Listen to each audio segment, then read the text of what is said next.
మిథున రాశి వారికి ఈ మే మాసంలో గోచార ఫలితాలు ఎలా ఉన్నాయో తెలుసుకుందాం. ఈ మే మాసము చాలా ప్రభావాన్ని చూపించేటువంటి మాసం. ఎందుకంటేనో ఈ మాసంలో ముఖ్యమైనటువంటి 2 గ్రహాలు గురు రాహువు రాశి మారుతున్నారు కాబట్టి ప్రభావము, వాటి మూలకంగా కలిగేటువంటి ఫలితము, తద్వారా ఈ రాశి జాతకులకు చాలా అనుభవంలోకి వచ్చేటువంటి ఫలితాలు బాగా ఈ మాసంలో ఉండేటువంటి అవకాశాలు ఉన్నాయి.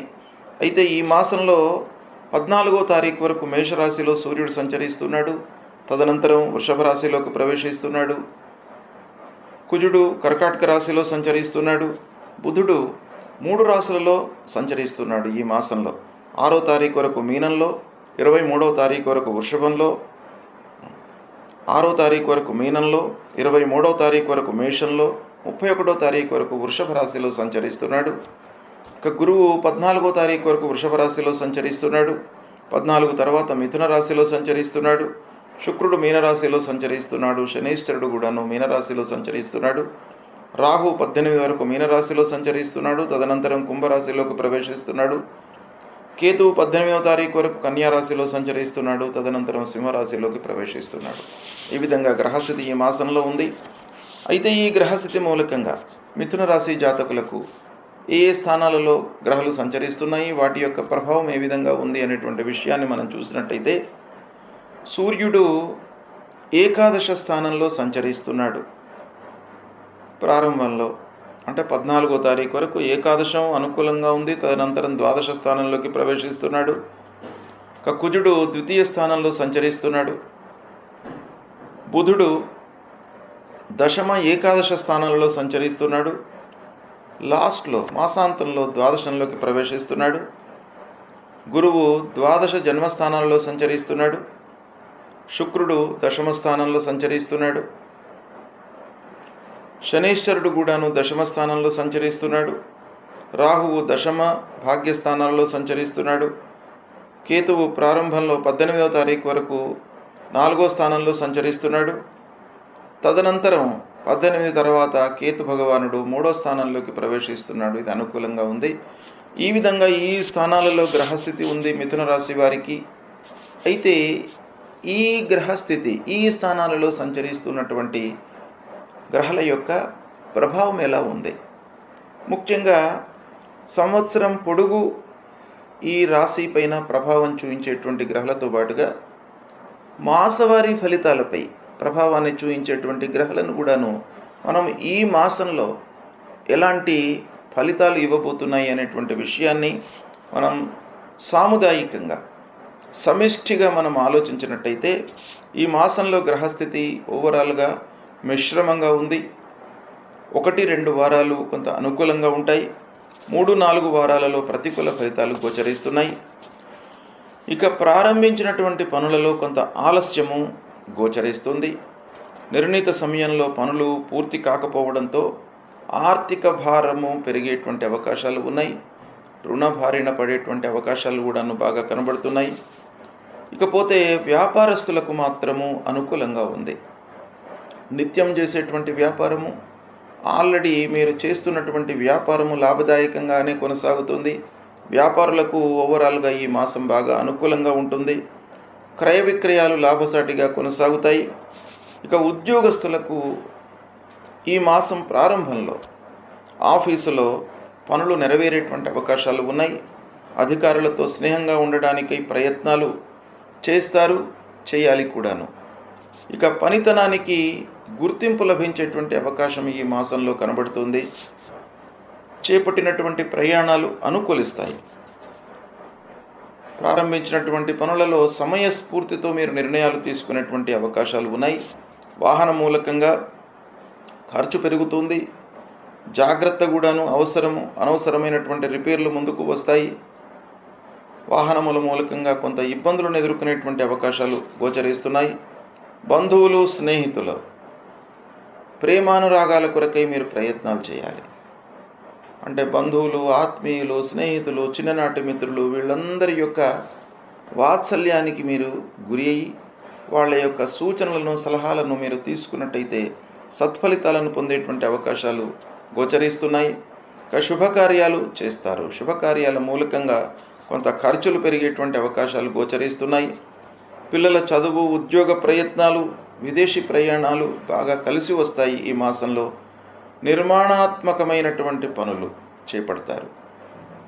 గృహ నిర్మాణమే కాకుండా లైఫ్ సెటిల్మెంట్కు సంబంధించినటువంటి విషయాల లోపల కూడాను మీరు ఒక ప్రణాళికాయుతంగా స్టెప్స్ తీసుకునేటువంటి అవకాశాలు బాగా గోచరిస్తున్నాయి. ఇంటికి కావలసినటువంటి వస్తువులను కొనడంలో కొంత జాప్యము గోచరిస్తుంది. తద్వారా ఇంటి వాళ్ళు కొంత అసంతృప్తికి గురయ్యేటువంటి అవకాశాలు ఉన్నాయి. వాళ్లను సంతృప్తిపరచడానికి మీరు ప్రయత్నాలు కొనసాగించాలి. ఈ విధంగా సమిష్టి ఫలితాలు మిథున రాశి వారికి ఉన్నాయి. అయితే ముఖ్యంగా వ్యాపారస్తులకు ఈ మాసం బాగా కలిసి వస్తుంది. విద్యార్థులకు బాగా కలిసి వస్తుంది.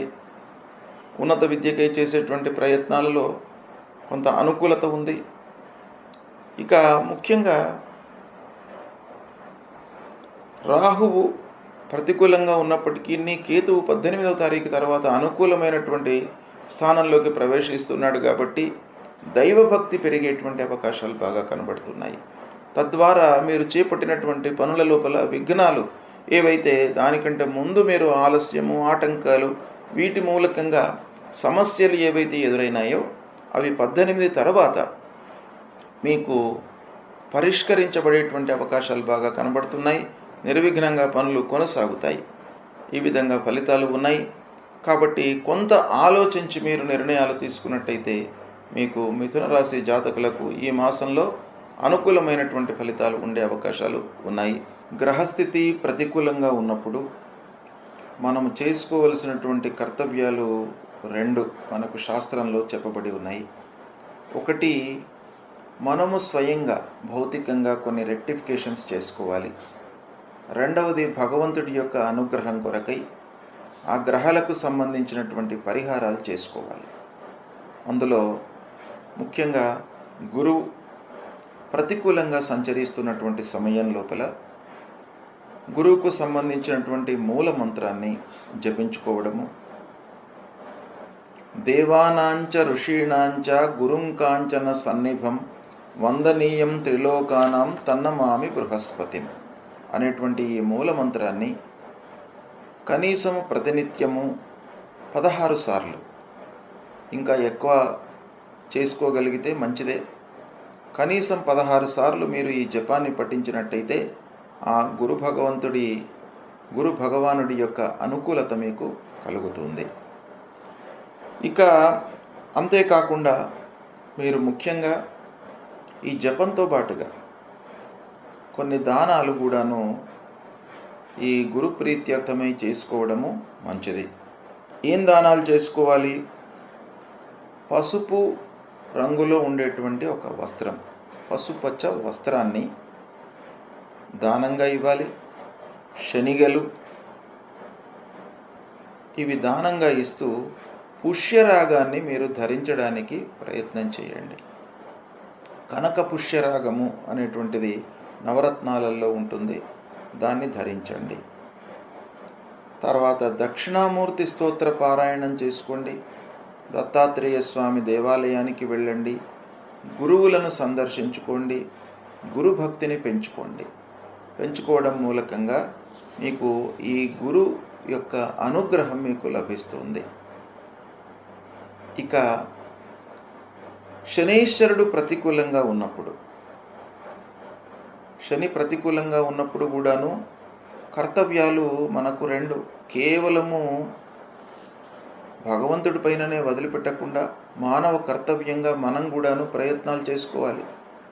ఏం చేయాలి? శని ముఖ్యంగా మనకు ఆర్థిక స్థితి, ఖర్చు, రాబడి వీటిపైన ప్రభావం చూపిస్తాడు కనుక వాటిని మీరు కట్టడి చేసుకోవడానికి ప్రయత్నాలు చేస్తూనే భగవంతుడి అనుగ్రహం కొరకై మీరు చేయవలసినటువంటిది ఆ శని ప్రీత్యర్థమై శాస్త్రంలో చెప్పబడినటువంటి ఆ శనికి సంబంధించినటువంటి మూలమంత్రాన్ని ప్రతినిత్యం కూడాను చదువుకోవడము. నీలాంజన సమాభాసం రవిపుత్రం యమాగ్రజం ఛాయామార్తాండ సంభూతం తం నమామి శనైశ్చరం అనేటువంటి ఈ మూలమంత్రాన్ని 19 సార్లు నిత్యం కూడాను జపించండి. శని భగవానుడు సంతృప్తి చెందుతాడు, ఆటంకాలు రాకుండా మిమ్మల్ని కాపాడుతాడు, ఆర్థిక స్థితిని పునరుద్ధరిస్తాడు. ఇక శని ప్రీత్యర్థమై నవగ్రహ స్తోత్రాన్ని కూడాను పారాయణం చేసుకోండి. అంటే అన్ని గ్రహాలకు సంబంధించినటువంటి స్తోత్రం ఒకటి ఉంటుంది. జపా కుసుమ సంకాశం, ఇది సూర్య భగవానుడితో మొదలుకొని కేతు వరకు అన్ని శ్లోకాలు ఇందులో ఉంటాయి. 9 గ్రహాలకు సంబంధించింది. ఆ గ్రహాలన్నిట్లను కూడాను మీరు ప్రతినిత్యం కూడాను చదివినట్టయితే శని ప్రీతి చెందుతాడు. అంతేకాకుండా దానాలు, మీకు శనికి ప్రధానమైనటువంటివి నల్ల వస్త్రము, నల్లటి నువ్వులు, ఒక నల్లటి ఇనుప ముక్క, ఇది దానంగా ఇవ్వండి. తర్వాత శని విగ్రహాన్ని తైలంతో అంటే నువ్వుల నూనెతో అభిషేకం చేయండి.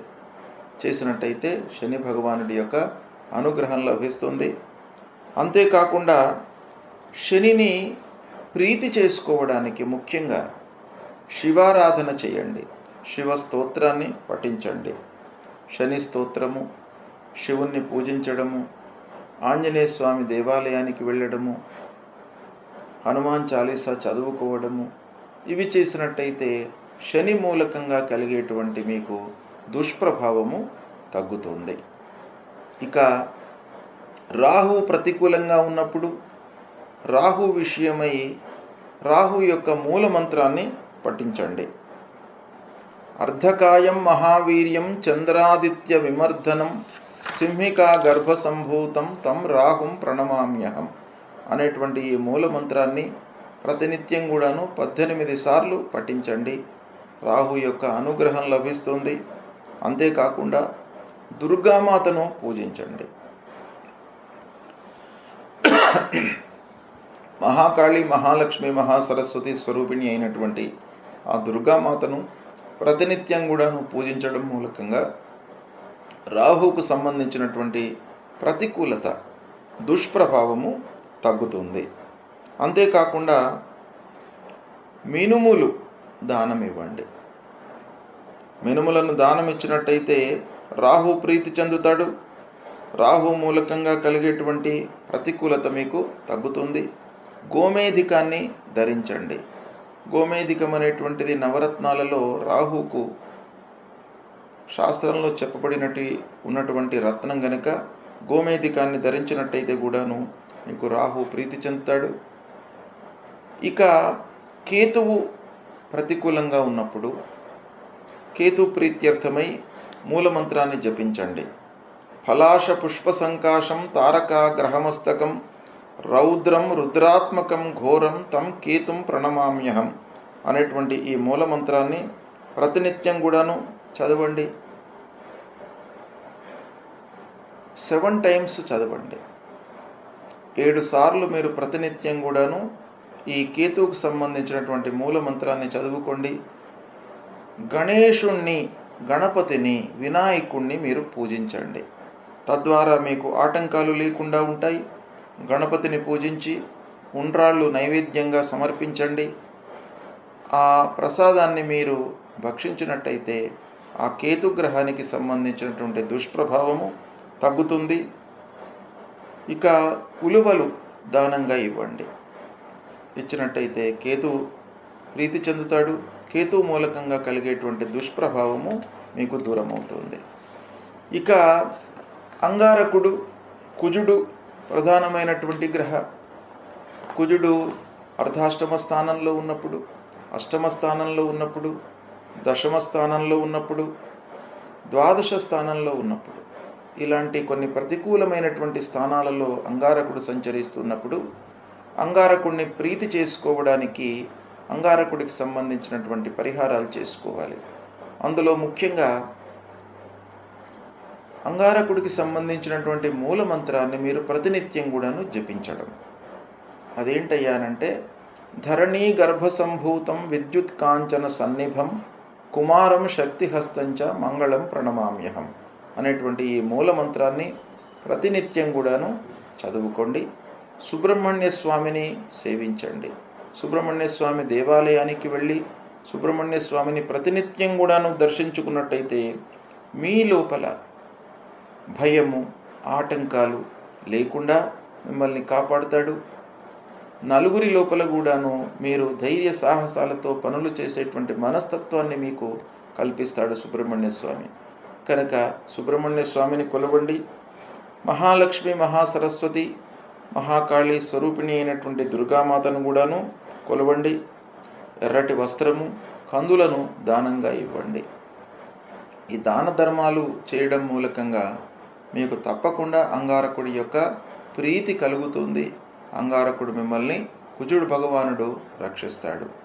ఈ దానాలు, ధర్మాలు, తర్వాత జపము ఇవన్నీ కూడాను చేయడం మూలకంగా మీ లోపల జపం చేయడం మూలకంగా మీకు కష్టాలను ఎదుర్కొనేటువంటి ఒక ధైర్యాన్ని, సాహసాన్ని ఆ భగవంతుడు మీకు కల్పిస్తాడు. ఇక దాన ధర్మాల మూలకంగా మీకు వచ్చేటువంటి ఫలితం అనన్య సామాన్యమైనటువంటిది. మీరు ఇచ్చేటువంటి దానం చాలా కొద్ది మోతాదులోనే ఉంటుంది, కానీ దాని మూలకంగా వచ్చేటువంటి ప్రతిఫలం మాత్రము అనన్యంగా ఉంటుంది. కాబట్టి దాన ధర్మాలు తప్పకుండా చేయండి. ఎవరికైతే అవసరమో వాళ్లకు దానం ఇవ్వండి. నిస్సహాయకులకు దానం ఇవ్వండి. అంటే నీడీ పర్సన్స్కు మీరు దానం ఇవ్వండి. వస్త్రదానం చేయండి. ధాన్యం, ఒకరోజు భోజనం పెట్టించండి. మీరు స్వయంగా కూడాను వాళ్ళకి ఏదైనా తినిపించండి. ఇలాంటివి చేసినట్టయితే మీకు గ్రహాలకు సంబంధించినటువంటి దుష్ప్రభావము తగ్గుతుంది. ఆ భగవంతుడి యొక్క అనుగ్రహం మీకు కలుగుతుంది. ఇవి మీరు పాటించండి. తప్పకుండా ప్రతికూల స్థానాలలో సంచరిస్తున్నప్పుడు కలిగేటువంటి ఫలితాలు నిర్వీర్యమయ్యి ఆ భగవంతుడి యొక్క అనుకూలత మీకు చేకూరుతుంది. ఈ మాసంలో ముఖ్యంగా కొన్ని పండుగలు ఉన్నాయి. పండుగలు మనకు ఋషులు దర్శించి మన జీవితము సుఖమయంగా జరగడానికి పండుగలను ఏర్పాటు చేశారు. ఈ పండుగల సందర్భంలో మనము దేవతను కొలుస్తూ ఉంటాము. ఆ భగవంతుడి యొక్క అనుగ్రహం మనకు లభిస్తుంది. కనుక తప్పకుండా పండుగలను మనము ఆచరించాలి. ఆచరించి ఆ పండుగల వెనుక ఉన్నటువంటి ఇతిహాసాన్ని, ఆ రోజున చేసేటువంటి కర్తవ్యాన్ని మనం తెలుసుకోవాలి. దాన్ని ఆచరించడం మూలకంగా అన్ని రకాలుగా మనకు శుభ ఫలితాలు కలిగేటువంటి అవకాశాలు ఉంటాయి. రెండు విధాలుగా మనకు పండుగల గురించి తెలుసుకోవడంతో ఇతిహాసము, పండుగల వెనుక ఉన్నటువంటి ఒక ప్రాధాన్యత మనకు తెలుస్తుంది. తర్వాత ఆ పండుగ రోజున ఉన్నటువంటి అధిష్టాన దేవతను కొలవడం మూలకంగా మనకు గ్రహాల మూలకంగా సంభవించేటువంటి దుష్ప్రభావం కూడాను తగ్గుతుంది. కనుక ఈ మే మాసంలో ముఖ్యంగా కొన్ని పండుగలు ఉన్నాయి. వాటి గురించి అవి ఏ రోజులలో వస్తున్నాయి, వాటి యొక్క ప్రాధాన్యత, మీరు ఏం చేయాలి అనేటువంటి విషయాన్ని నేను మీకు చెప్తాను. ముందుగా 2వ తారీఖు 2 మే నాడు ఆదిశంకరాచార్యుల వారి జయంతి, రామానుజాచార్యుల వారి జయంతి వస్తుంది. ఆదిశంకరాచార్యులు అద్వైత జ్ఞానాన్ని మనకు ఇచ్చినటువంటి ప్రబోధకుడు. శంకరుని రూపంలో అవతరించినటువంటి ఒక అనన్య సామాన్య ప్రతిభా పాటవాలు కలిగినటువంటి వ్యక్తి. ఆయన యొక్క జన్మదినాన్ని మనము జరుపుకున్నట్టయితే ఆ శంకరాచార్యుల వారి యొక్క జన్మదినం రోజున ఆ శంకరాచార్యుల వారి యొక్క విగ్రహానికి మనం పూజ చేసినట్టయితే మనకు జ్ఞానము వృద్ధి అవుతుంది. జ్ఞాన స్వరూపంలోనే మనకు భగవంతుడి రూపంలో శంకరాచార్యుల వారు అవతారం ఎత్తినారు. కాబట్టి ఆ రోజున ప్రత్యేకంగా జగద్గురు అయినటువంటి శంకరాచార్యుల వారిని మనం పూజించడం మూలకంగా విద్యార్థులకు అందరికీ కూడాను జ్ఞానం అనేటువంటిది వృద్ధి అవుతుంది. దీన్ని ఉపయోగించుకోండి. ఇక అదే రోజున రామానుజాచార్యుల వారి జయంతి కూడాను ఉంది. రామానుజాచార్యుల వారు కూడాను విశిష్టాద్వైత ప్రబోధకులు. మనకు ఎన్నో విషయాలు చెప్పినటువంటి ఒక మహానుభావుడు. వారిని తలుచుకోవడము, వారిని పూజించడం మూలకంగా మనకు ఒక నారాయణుని యొక్క స్వరూపంలో ఉన్నటువంటి ఆ రామానుజాచార్యుల వారు మనకు స్థితిని కల్పిస్తారు. అంటే మన జీవితం లోపల ఒడిదుడుకులు రాకుండా కష్ట సుఖాలు సమపాళ్ళలో ఉండేటట్టుగా మనను అనుగ్రహిస్తారు. కాబట్టి రామానుజాచార్యుల వారి యొక్క జయంతిని కూడాను మీరు జరుపుకోండి. ఇక దాని తర్వాత 10 మే రోజున శని త్రయోదశి ఉంది. శని త్రయోదశి రోజున శని మూలకంగా కలిగేటువంటి దుష్ప్రభావం నుండి మనం దూరం కావడానికి శని త్రయోదశి రోజున మీరు శివాలయానికి వెళ్ళి శంకరుణ్ణి అభిషేకం చేయండి, శంకరుణ్ణి పూజించండి, నవగ్రహాలను పూజించండి. పూజించినట్టయితే మీకు అన్ని రకాలుగా అనుగ్రహం లభిస్తుంది.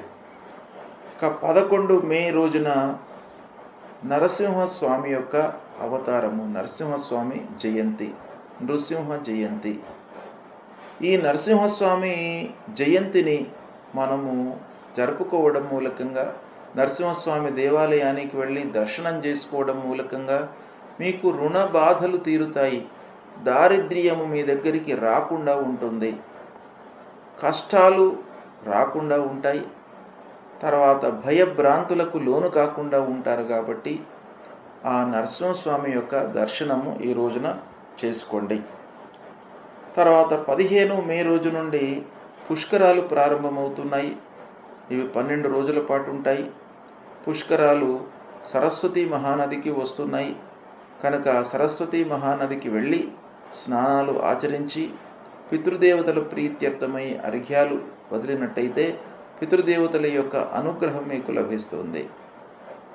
భగవంతుడి కంటే కూడాను ముందు మనకు పితృదేవతల యొక్క అనుగ్రహం కావాలి. కాబట్టి ఆ మహా సరస్వతి నదికి వెళ్ళి స్నానం ఆచరించి మీరు పితృదేవతల ప్రీత్యర్థమై నీళ్లు వదిలినట్టయితే తప్పకుండా వాళ్ళ యొక్క అనుగ్రహం లభిస్తుంది. ఒకవేళ అక్కడికి వెళ్ళే మీకు అనుకూలం లేనట్టయితే దగ్గర ఉన్నటువంటి ఏదైనా నదికి వెళ్ళి స్నానం చేయండి. తీర్థస్నానం చేసి తర్వాత మీరు పితృదేవతల కొరకై అర్ఘ్యాలను వదిలిపెట్టండి, వాళ్ళ యొక్క అనుగ్రహం లభిస్తుంది. 22 మే రోజున కొన్ని ప్రాంతాలలో హనుమత్ జయంతి జరుపుకుంటున్నారు. చైత్ర పౌర్ణిమ తర్వాత వైశాఖ బహుళ దశమి, ఈ రెండు ప్రహతంగా ఉన్నాయి. కొన్ని ప్రాంతాలలో వైశాఖ బహుళ దశమి హనుమత్ జయంతి జరుపుకుంటున్నారు. కాబట్టి ఈ 22 మే రోజున హనుమత్ జయంతి సందర్భంగా కూడాను ఆంజనేయ స్వామిని దర్శించుకోండి. మీకు భయభ్రాంతులు లేకుండా మిమ్మల్ని కాపాడుతాడు. శనీశ్వరుడి మూలకంగా కలిగేటువంటి దుష్ప్రభావం నుండి కూడాను మీరు దూరం అవుతారు. ఆంజనేయ స్వామిని దర్శించడం మూలకంగానే మీకు బుద్ధిబలం పెరుగుతుంది, భయభ్రాంతులు లేకుండా ఉంటాయి. కాబట్టి ఇది తప్పకుండా మీరు ఆచరించండి. మళ్ళీ 24 మే రోజున కూడాను శని త్రయోదశి వస్తుంది. శని ప్రదోషమే ఉంది. ఆ రోజున కూడాను శివారాధన చేయండి, శివుని అభిషేకం చేయండి. తప్పకుండా మీకు శని మూలకంగా కలిగేటువంటి, గ్రహాల మూలకంగా కలిగేటువంటి దుష్ప్రభావము దూరమవుతుంది. ఈ విధంగా 25వ తారీఖు నాడు మళ్ళీ మాస శివరాత్రి ఉంది. ప్రతి మాస శివరాత్రి రోజున మీరు శివుణ్ణి దర్శించుకోండి. ప్రదోష సమయం లోపల శివాభిషేకం చేయండి. వీలైతే తప్పకుండా మీకు గ్రహాల మూలకంగా కలిగేటువంటి దుష్ప్రభావము అన్నీ కూడాను దూరమవుతాయి.